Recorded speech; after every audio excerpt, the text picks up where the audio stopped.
Welcome to Legal 123s with ByrdAdatto. Legal issues simplified through real client stories and real-world experiences.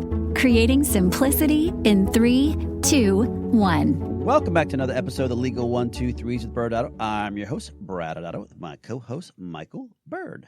As a business and healthcare law firm, we meet many interesting people in various stages of their business.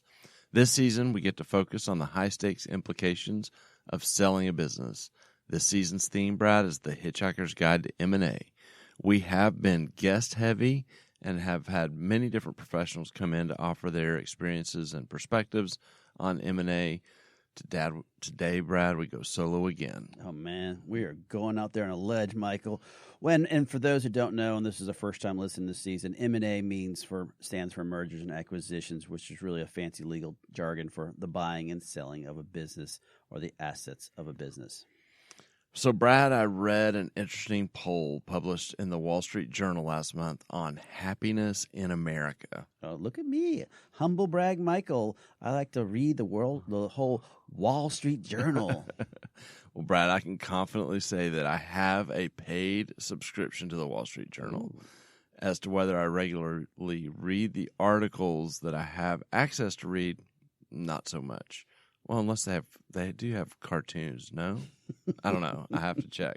Maybe I'll get into it then. Yeah. But I did read the happiness article, and it, ironically, Brad, is a little sad. Why? Did it say you're not happy? Well, no, Brad, it's a poll, not a personal assessment. Oh, yeah. But so that it was a poll kind of taking a survey of the happiness of people in America, and there were 3 categories for people to respond. They could respond that they're very happy, they could respond that they're pretty happy, or they could respond that they're not very happy. Only 12% responded as very happy. This is the lowest level recorded since the survey started in 1972. Sorry, all I heard was that I'm a special because I'm exclusive in the 12% category. Humbly speaking, of course. Oh, of course. Yes. Well, in all seriousness, Brad, you and I both fall into this category as the very happy people, and it is a gift. Yeah. I am very grateful.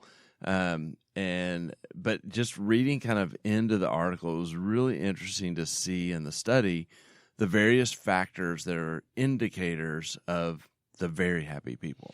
All right. Well, I'm interested now. Let's get some examples, please. So overwhelmingly, the very happy people value strong relationships. 67% of the very happy say that marriage is very important to them, regardless of their marital status. Okay. And just as an example for context, as you know I like, the importance of marriage was 25% less important to the other respondents, the pretty happy and the not very happy people. Gotcha. Did the article, you're giving all these examples, did it also note that happy people like to sing the song "Don't Worry, Be Happy" by Bobby McFerrin? You're getting distracted, Brad. No. Let's stay on point. Guess not. Okay, yeah. And so, Brad, even beyond marriage, on the relationship front, I think about ByrdAdatto. I think the success of ByrdAdatto and the culture here starts with the fact that you and I became friends even before we started working together back in 2006. Yeah. And I think this extends to the reason that most of our team, our clients, and as you hear every time we have a guest on this show, they're friends. We say we have another friend on our show, and they're not just simply business relationships. Okay, well, I'm glad we have all this happiness here, but what were the indications for the very happy category? Some of the other ones? Yeah. Okay. Well, good news for you and me, Brad. Age was a big indicator. Approximately. Why'd you stare at me when you said that? I was staring at your gray hair. Approximately 45% of the very happy people are 50 or older. Okay. And the majority of those are actually 60 or older. Well, you're old, so I guess that makes you very happy too then. Yes, it is. It's all But Riley true. seems really happy, so I think how happy she's going to be when she's 50. Oh, gosh. Oh, my goodness. Well, the other 3 biggest indicators of happiness are faith in God, community involvement, and an interest in fitness. Okay. 2/3 of the very happy people believe in God and then they value community involvement and fitness as much more important than the other categories. Okay, well, it sounds like keeping your body and soul at peace creates a happy mind. Were there any other categories that were not as important to the very happy people? The very happy people do not attach high importance to money and are equally split as to political affiliations. All right.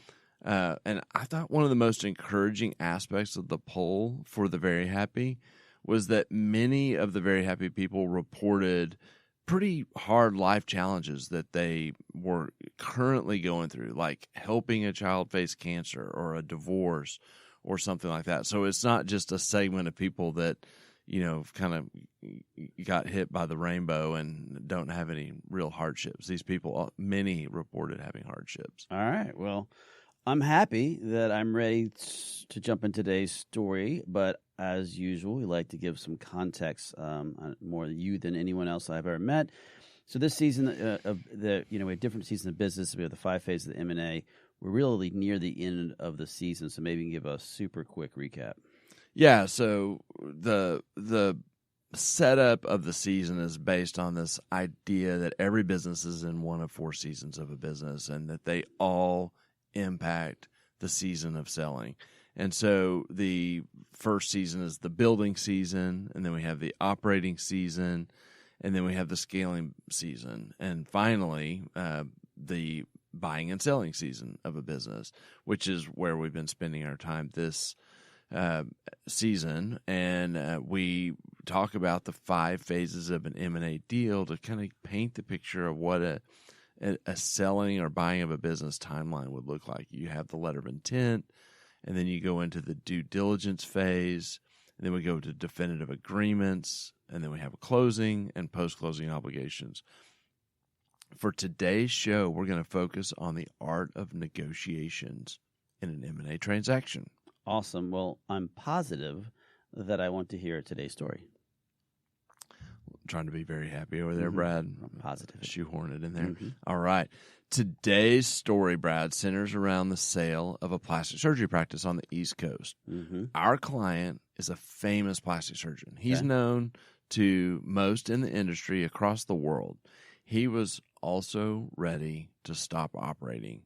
We will call him Dr.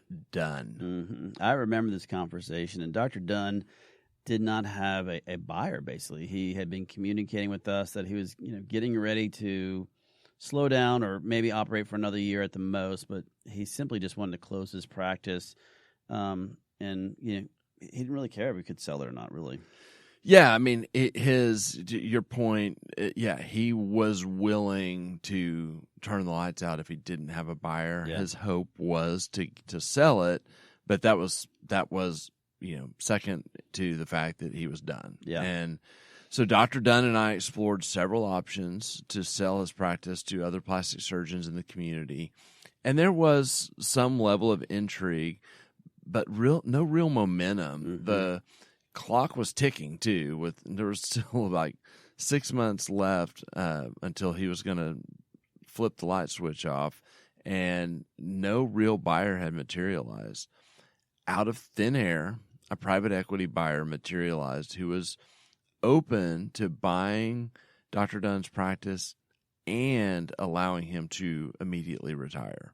We will call this private equity company White Knight Capital. Okay, well, as we've talked about all season long, that is extremely unusual. We've discussed, one of the key factors that any buyer is going to look at, especially in an M&A deal when we have a professional entity like this, is the continued revenue after the purchase. And in other words, they want the commitment from the doctors and other medical providers that they're going to stay on at least 3 years, but the most normally we see 5 years. Yeah, exactly. And this definitely made negotiations tricky. Dr. Dunn, as this conversation with this White Knight Capital was materializing, needed to validate to them that there was actually something for White Knight Capital to buy if he were to stop operating post-closing. Fortunately, there were 2 young plastic surgeons with the practice, and Dr. Dunn was optimistic that he could convince them to stay. All right. Well, how did these negotiations go? Well, there were many layers of negotiations to make all of this happen, and so broadly, the negotiations touched on the purchase price, which is kind of intuitive to most. Yeah, the post-closing relationship, and keeping the employed physicians. Yeah, and this is consistent with the variables we discussed throughout the season. This story is so far seems like to be a great example of how negotiations can start playing out. So, what happened with the purchase price? So while it was a minor miracle to find private equity who was willing to entertain a purchase with the physician retiring at the closing, the purchase price was massively discounted, Brad. Yeah. If Dr. Dunn had agreed to stay 4 or 5 years, the purchase price likely would have been between $10 million and $15 million. Okay. The valuation proposed by White Knight Capital was for $2.5 million. Okay, well, Riley told me there'd be no math today, but based on my limited math experience here, that appears to be pretty powerful illustrations of the difference in numbers there. So talk about the, internal discussions with Dr. Dunn. We had several hard conversations. Dr. Dunn was pretty emotional. I mean, there was a lot of emotional triggers that go with this because, he was ready to retire. There was a lot of, sense of value in what he'd built over the, 35 plus years of practice. And, someone just put a number on it that didn't feel like it was what it was and thought, okay, I could get 10 million to 15 million. And I just got, an offer for 2.5 million. And I'll have to say, Dr. Dunn was extremely tempted to extend his career for the sake of the valuation. And I think it was deeper than the money. I really do think it was more about, just legacy and validation of what he built. But ultimately, after many important conversations, he decided he was going to stay firm in his desire to stop operating. Yeah, and we've talked about this in other shows, but knowing your vision helps keep you anchored and grounded no matter what's being offered to you. And basically, for him, following his North Star, even with the private equity is willing to pay 10 or 15 million more, allowed him to stay focused. Yeah, no doubt. And so, we got through all of that, and so he's good. He's staying firm with his original plan. But then there was the temptation to go hard at negotiations to increase the valuation. If they offered 2.5, how much more can we get?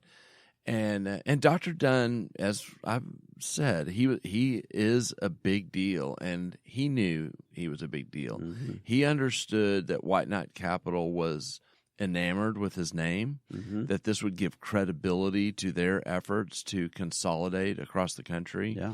But time was not on Dr. Dunn's side. White Knight Capital and the employed physicians did not know that Dr. Dunn was a mere months from turning out the lights. Of course, all of them knew that he was wanting to stop operating. None knew that he was willing to just flip the keys on the desk and walk out. Because he was done. Yeah. And so we had more hard conversations about the negotiation strategy relating to the timeline that we were under. And every lost day in the negotiation process added risk that his number would be zero and not 2.5 million. Man, it's like in my head, I can hear the stopwatch tick, tick, tick, tick, tick, tick in the background, right? So I assume there was a strong push from the parties to get this deal done fast, Michael. It was. I mean, you know how it goes. White Knight Capital was no different than most private equity, and everything is kind of, that created sense of rush. And yet there was a dance going on here because there was a lot of issues to work through.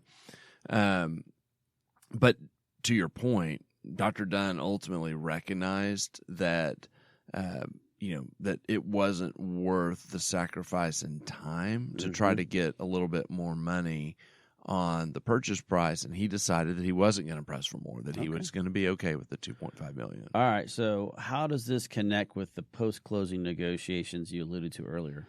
Well, it connects massively, and it actually was part of his reason not to mess with the purchase price, because these other issues were so important to Dr. Dunn.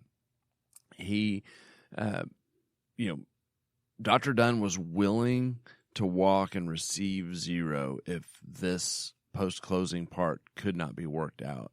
And really, Dr. Dunn was concerned about the brand for the existing practices at White Knight Capital. So again, Dr. Dunn was this famous surgeon, famous practice, well-respected across the world, and he had some legacy concerns with the reputation that he had built now being affiliated with, some of these other practices with White Knight Capital. Okay, well, what were the types of things to negotiate?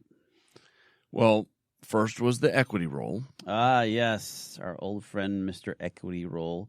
And we've discussed, audience members, in the season, that an equity roll is not something you order at a sushi bar. Oh, it's not? No, it's not. Okay. I don't think it would taste very good either. So for those who don't know, as Michael kind of alluded to, that you get a purchase price. Sometimes it's in cash, sometimes in stock. A lot of times in these deals, they'll come to you and say, hey, the purchase price will be $2.5 million, but of that, we'd like to give you some of those in shares instead of cash. And as we grow, those shares actually can grow in value because we plan to be rolled up down the road in 3 to 7 or 10 years, depending on their plan of action. Yeah, and Dr. Dunn actually wanted to take most of this $2.5 million purchase price in equity. He believed if he could work out his relationship post-close, he would bet on the upside to get him to that $10 to $15 million exit that he was sacrificing now to be able to stop operating. Yeah, this is sounding a little bit complicated. On the one hand, you have said that Dr. Dunn is going to stop operating, and then he has concerns about his reputation of his practice running, and now it's going to be run by White Knight Capital. And on the other hand, you said he wanted to take most of the purchase price in equity, which, if you really start putting this all together, this is really highly unusual. Yeah, and just also remember, emotions were heavy, yeah, sure. And so it was a roller coaster ride trying to sort through these competing thoughts, and it felt like walking a tightrope on these negotiations.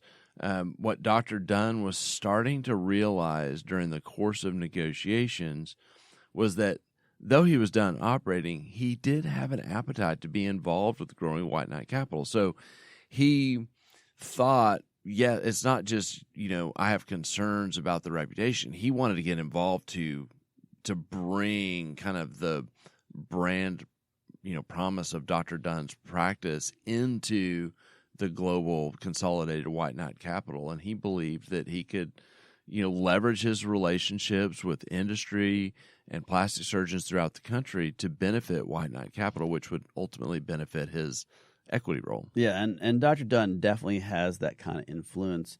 So how did White Knight Capital receive these new negotiations or discussions, really? They were extremely intrigued because they were drawn to the opportunity to be connected with Dr. Dunn.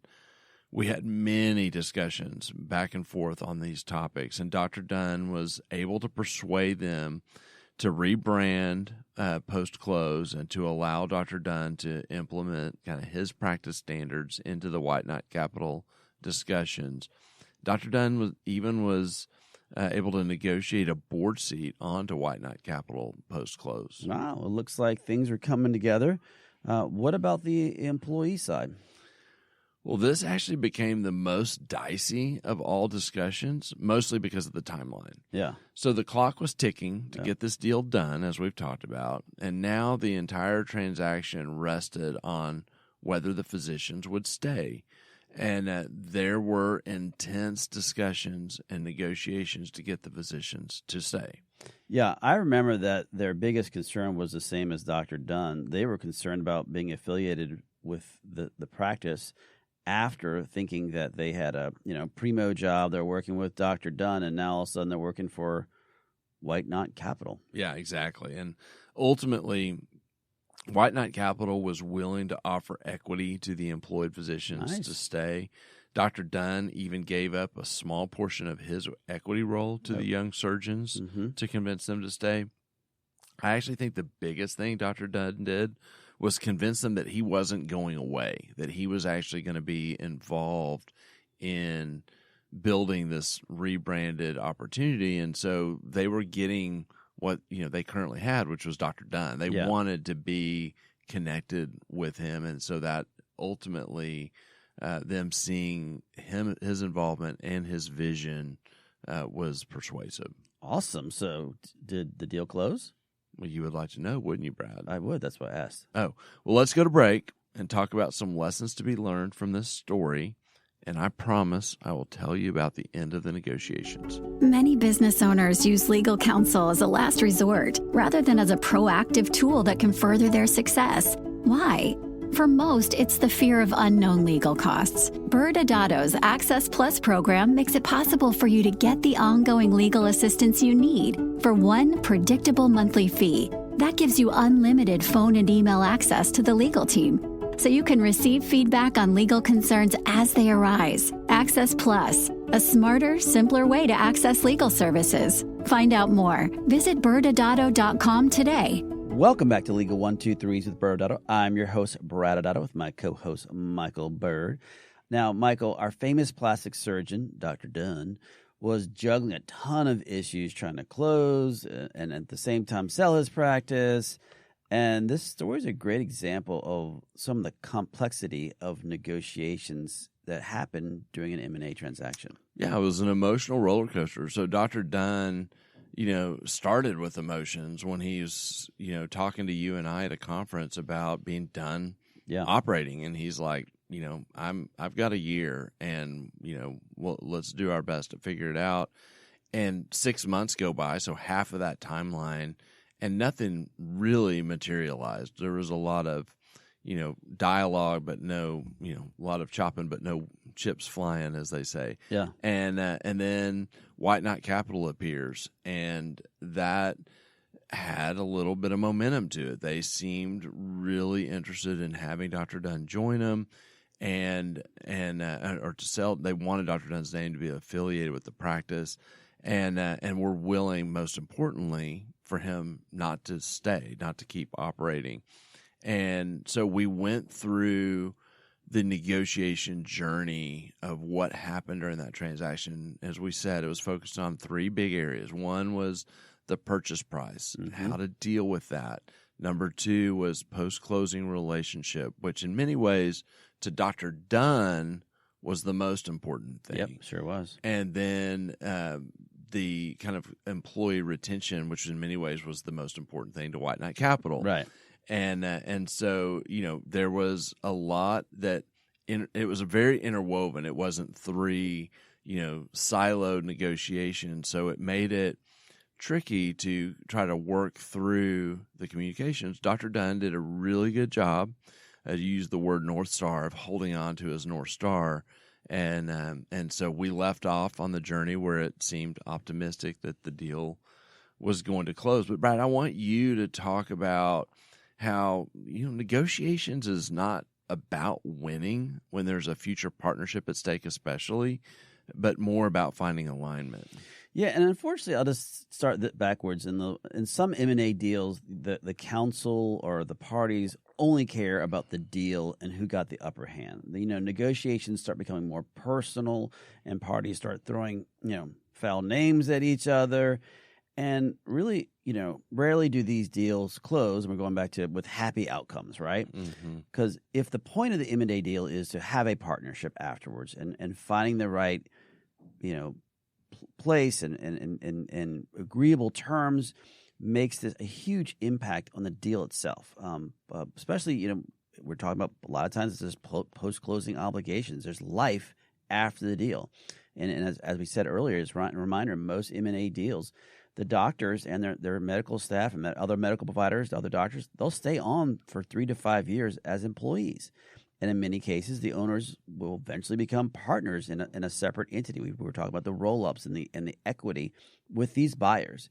So having that focus, or as you said earlier, the North Star on what outcome do you want at the end, will help these deals and help you keep the alignment, and you won't get lost in the force of the negotiation tactics themselves.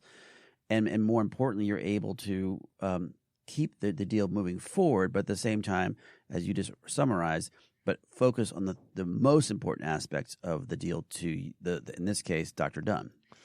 Yeah, and I think about when I randomly got some marriage advice. It wasn't formal, premarital counseling, and we were talking about how you handle arguments, and they were saying if you want to win an argument with your wife, that means you want her to lose, and we all know how that turns out if you have a winner and a loser in a marriage. Well, this is a business marriage, yes, in these circumstances, and so you're setting the tone for your relationship and how you handle these hard conversations. And, in Dr. Dunn's case in particular, there was a lot of emotions involved. And when things went well and negotiations really got momentum was when the parties were seeking alignment and seeking to understand.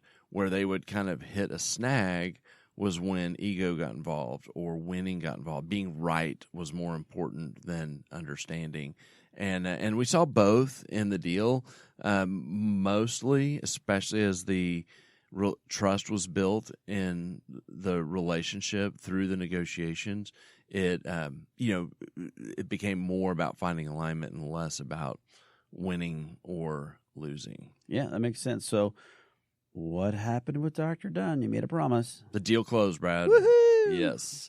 Dr. Dunn, is the postscript, has been instrumental in several key acquisitions of other famous practices for White Knight Capital since then. It's actually very exciting. Dr. Dunn has even worked out a compensation arrangement with White Knight Capital because they realized after closing how important this role is for Dr. Dunn to help in future acquisitions, and Dr. Dunn's excited to have this kind of business role now that he's stopped operating, and he's having a blast. So, Brad, what final thoughts do you have for today? Yeah, I mean, first off, I'm very happy for Dr. Dunn. We've known him for a long time, and I'm really proud of him that he was able to stay true to his goals, knowing that he was ready to stop operating, but at the same time maintaining the legacy of his name. And again, we've said it already, but really having that North Star to direct him. So, Michael, what are your final thoughts? Yeah, I mean, the North Star we keep alluding to, it's so important before you negotiate to identify what's important. And it's not always as obvious as this case where it's, I want to stop operating. And so it really becomes important as you're looking to sell, and depending on the, what season of business are you in, what stage of your career are you in, what are you hoping to gain by going into this, and then you can identify what's important, and kind of to jump further into what we were saying earlier. If the focus is on finding alignment and building a relationship, you're more likely to be in the 12% very happy category and not the lesser, sadder categories, Brad. Okay, well, that's good to know. Well, audience members, that's all the time we have today. Next Wednesday, we will continue on the journey of the Hitchhiker's Guide to M&A, where we bring on, for the first time ever, Michael, 2 people will be in studio with us as we bring the leaders of Maven. Jessica and Kristen will join us to focus on getting your house, aka your business, in order. Thanks again for joining us today. And remember, if you like this episode, please subscribe, make sure to give us a 5-star rating, and share with your friends. You can also sign up for the ByrdAdatto newsletter by going to our website at ByrdAdatto.com. ByrdAdatto is providing this podcast as a public service. This podcast is for educational purposes only. This podcast does not constitute legal advice, nor does it establish an attorney-client relationship. Reference to any specific product or entity does not constitute an endorsement or recommendation by ByrdAdatto. The views expressed by guests are their own, and their appearance on the program does not imply an endorsement of them or any entity they represent. Please consult with an attorney on your legal issues.